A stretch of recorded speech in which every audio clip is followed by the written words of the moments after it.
Welcome to my YouTube channel.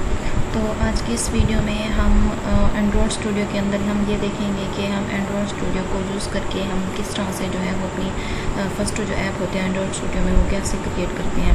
हमने अपनी उससे पहले वाली वीडियो में जो था वो हमने थोड़ा इंट्रो देखा था, ओवरव्यू देखा था एंड्रॉयड स्टूडियो के बारे में। तो आज हम ये देखेंगे कि हम एंड्रॉयड स्टूडियो में किस तरह से अपनी एक फ़र्स्ट ऐप जो होती है वो क्रिएट कर सकते हैं। तो सबसे पहले तो हमने यहाँ से अपना जो है वो एंड्रॉयड स्टूडियो ओपन कर लेना है।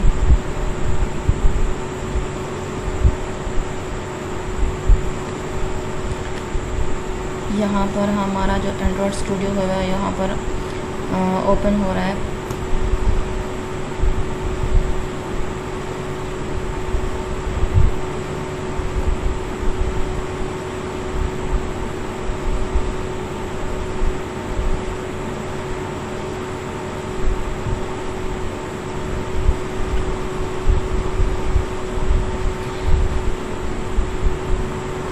तो यहाँ पर एंड्रॉयड स्टूडियो जो है वो अभी ओपन हो जाएगा। तो उसके बाद हम देखेंगे कि हम इसमें किस तरह से जो है वो अपनी ऐप जो है वो क्रिएट कर सकते हैं और एंड्रॉयड स्टूडियो में अपनी ऐप जो है वो कैसे बना सकते हैं।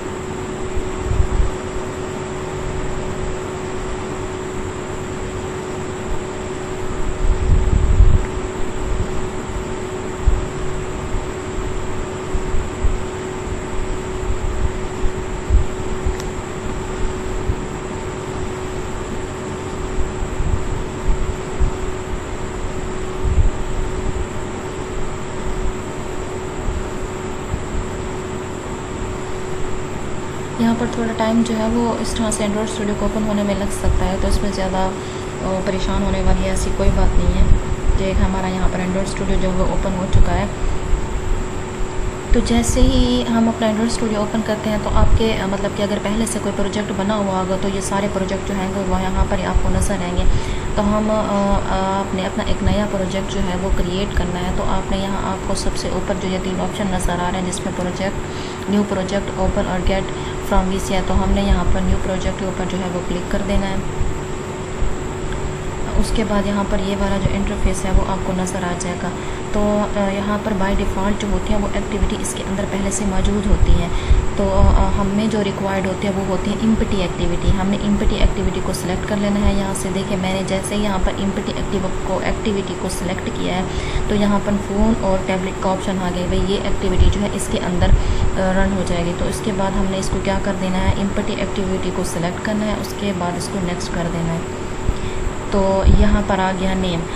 नेम में आपने ये चीज़ देखनी है कि आप नेम में आप कुछ भी दे सकते हैं। जैसे मतलब कि इसमें विद एंड विदाउट स्पेस आप कुछ भी नाम दे सकते हैं। तो आप इस चीज़ को ध्यान में रखें कि आपकी जो ऐप है, आपकी जो एप्लीकेशन है उसका नाम जो हो वो यूनिक हो। यूनिक क्योंकि जब आप अपनी एक ऐप को प्ले स्टोर के ऊपर अपलोड करते हैं तो उससे ये होता है कि जब आपका एक नाम यूनिक होता है या कोई आपको क्लाइंट किसी ऐप को देता है तो उसी हिसाब से अगर आप अपने ऐप का नाम यूनिक रखेंगे तो वो भी ज़्यादा मतलब कि इफ़ेक्टिव होगा। आप यहाँ पर कोई भी नाम देख सकते हैं। यहाँ पर अपने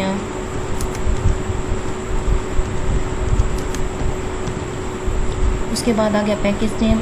जैसे मैंने वो किया यहाँ पर पैकेज नेम आपका इस तरह से आ जाएगा जो कि मतलब कि आप अपनी ऐप के हिसाब से अपने ऐप का पैकेज नेम रखेंगे।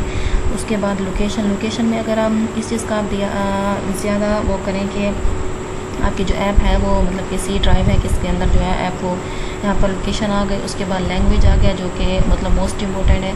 आप ये देख लें कि आपने किस लैंग्वेज के अंदर करना है। आपका जावा है, कॉटलिन है। तो आप यहाँ से देख सकते हैं जावा है, कॉटलिन है। तो हमने तो जावा के अंदर ही काम करना है। तो यहाँ पर ये लैंग्वेज जो है वो सिलेक्ट है।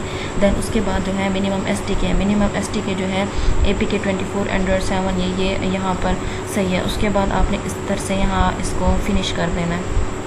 यहाँ पर सारी चीज़ों को देखकर सबसे पहले तो आपने इसके बाद इसको फिनिश कर देना है।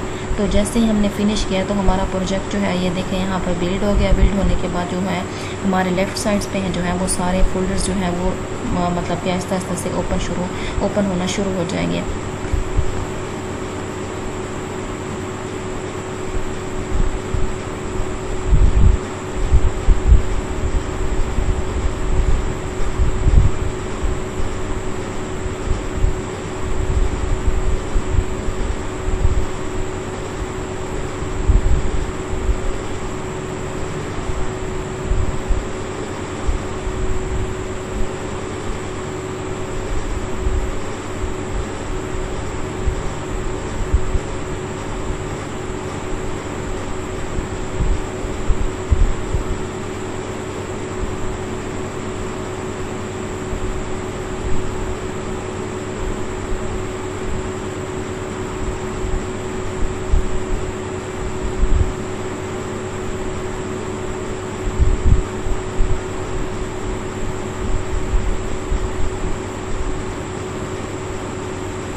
यहाँ पर आप देख रहे हैं कि हमारा प्रोजेक्ट जो है यहाँ पर ये लोडिंग है, यहाँ पर बिल्ड होना शुरू हो गया है। इसको क्लोज़ कर देते हैं।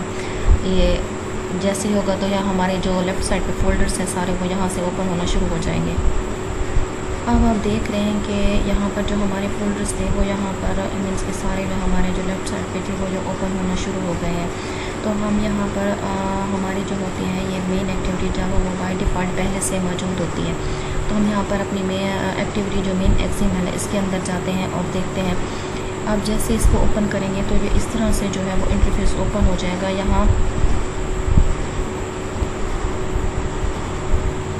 यहाँ पर जैसे ही ये इंटरफेस होगा आप यहाँ से मतलब कि यहाँ पर ऊपर आपको यहाँ 3 ऑप्शन नज़र आते हैं, कोड का, स्प्लिट का और डिज़ाइनिंग का। अगर हम कोड पे क्लिक करेंगे तो हमें सारा यहाँ से कोड का नज़र आएगा। अगर हम स्प्लिट पे क्लिक करेंगे तो यहाँ पर इस तरह से इंटरफेस जो होगा वो नज़र आएगा जिसमें कोड भी होगा और साथ साथ इसमें डिज़ाइनिंग का भी आप देख सकते हैं कि जहाँ से आप डिज़ाइनिंग करते जाएंगे और यहाँ से आपको नज़र आएगा कि आपने जैसे कोडिंग कर रहे हैं यहाँ पर डिज़ाइनिंग ठीक हो रही है या नहीं हो रही। उसके बाद यहाँ पर डिज़ाइनिंग का होता है। तो यहाँ पर आप इस तरह देखिए मैंने कोड पे किया तो यहाँ पर सारा सिर्फ कोड ही आ गया। जैसे मैंने स्प्लिट पर क्लिक किया तो यहाँ पर कोड और डिज़ाइनिंग बोथ ही आ गए। जब मैं डिज़ाइनिंग पे क्लिक करूँगी तो डिज़ाइनिंग में क्या होगा कि वहाँ पर मतलब कि आप ड्रैग एंड ड्रॉप के ज़रिए जैसे कि वहाँ से कोई एलिमेंट्स उठाते हैं, बटन हो गया, टेक्स्ट हो गया, तो वो आप ड्रैग एंड ड्रॉप के ज़रिए से ड्रैग उस तरह से भी कर सकते हैं। एक्सएमएल मेन का जो हमारा काम होता है इसमें ज़्यादातर तो होती है हमारी जो डिज़ाइनिंग का काम। जैसे इसमें हमने टेक्स्ट लगा लिया, इमेज व्यू लगा लिया, एडिट टेक्स्ट हो गए, बटन्स हो गए। इस तरह से डिज़ाइनिंग की जो भी प्रोसेस होता है वो हमारा सारा जो होता है वो एक्टिविटी मेन एक्सएमएल के अंदर ही होता है। और जो हमारी मेन एक्टिविटी जावा होती है इसके अंदर हमारा जो होता है वो होती है हमारी कोडिंग। हाँ, हमने वहाँ से डिज़ाइनिंग कर ली, कोडिंग हम इसके अंदर करेंगे और उसके बाद जो होगा वो फिर हम देखेंगे कि हमारी ऐप रन करने के बाद कि हमारी ऐप किस तरह से बनी है और कैसे उसने वर्क करना शुरू किया है। अगर ये हमारे लेफ़्ट साइड पे आप सारे फ़ोल्डर्स देखें, ये फ़ोल्डर्स हमारे जो होते हैं ये हमारी एक ऐप जो हम बनाते हैं तो ये उसी के लिए होता है। जैसे यहाँ पर अगर आप देखें माई फर्स्ट जो मैंने अपने मतलब कि पैकेज नेम रखा था अपनी ऐप का, तो मेन एक्टिविटी जावा हो गई। उसके बाद यहाँ रिसोर्स का फ़ोल्डर है, रिसोर्स के फ़ोल्डर में जो होती है वो यहाँ पर डिज़ाइनिंग के लिए जैसे हमने ये इमेज कॉपी करके इधर पेस्ट करनी है। इसी तरह से लेआउट के अंदर हमारा जो होता है यहाँ पर मतलब कि हमारी जो मेन एक्सएमएल की होती हैं लेआउट वगैरह वो इधर पर मौजूद होती हैं। इसी तरह मिपने वैल्यूज़ एक्सएमएल यहाँ पर कलरिंग हो गई, यहाँ पर डिज़ाइनिंग हो गई, थीम्स हो गए, वो सारा इसी रिसोर्स फाइल के अंदर ही मौजूद होता है। और जो हमारा ग्रेडर का ऑप्शन होता है इसके अंदर हमारे लाइब्रेरीज़ वगैरह होते हैं जिसको हम ऐड करते हैं। उसके बाद हम सिंक नाउ के ऊपर क्लिक करते हैं और हमारे जो ऐप होते हैं वो उसके बाद रन हो जाती है।